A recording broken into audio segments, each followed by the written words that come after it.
안녕하세요. 수영 배우기 95편입니다. 접영은 두 팔을 동시에 움직이는 영법입니다.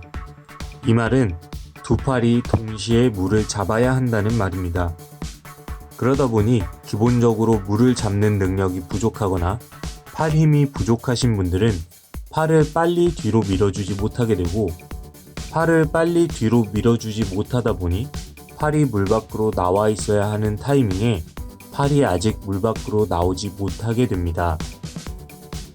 머리가 숨을 쉬고 나서 그제서야 손이 물 밖으로 나오게 되고, 머리는 숨을 이미 쉬었기 때문에 팔이 리커버리를 하기 시작하는 순간에 이미 아래로 떨어지게 됩니다.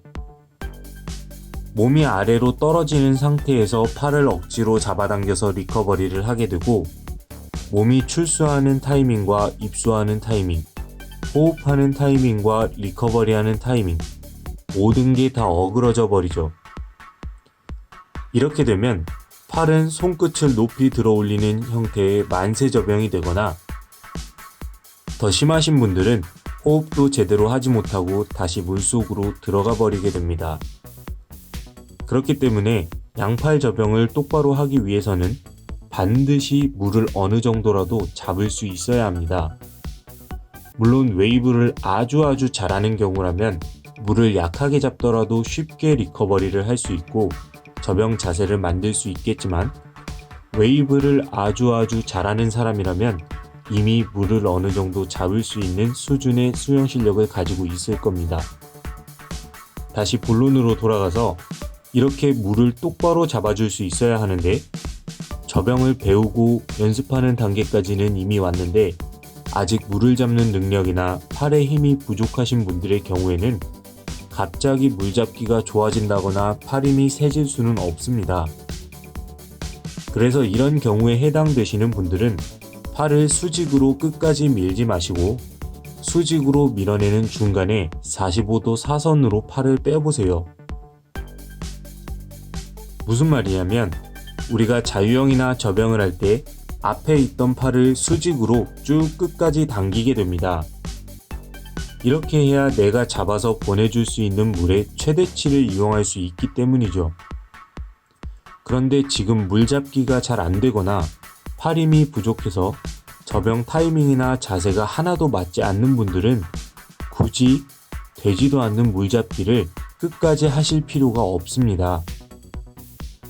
팔을 수직으로 끝까지 밀어내는 게 아니라 중간에 약간 부채꼴이 만들어지는 자세로 팔을 빼서 물을 밀어주는 양과 거리를 줄이는 겁니다. 이렇게 하면 잡는 물의 양이 줄어들기 때문에 더 빠르게 팔을 빼낼 수 있고 호흡과 출수, 입수, 리커버리 타이밍을 맞출 수 있게 됩니다. 단, 이렇게 하면 잡는 물의 양이 줄어들기 때문에 그만큼 한 번에 나가는 거리가 줄어들게 됩니다. 팔을 끝까지 밀면서 접영을 했을 때 10번에 가던 거리가 팔을 옆에서 빼게 되면 스트로크를 12번, 14번을 해서 가게 되는 거죠.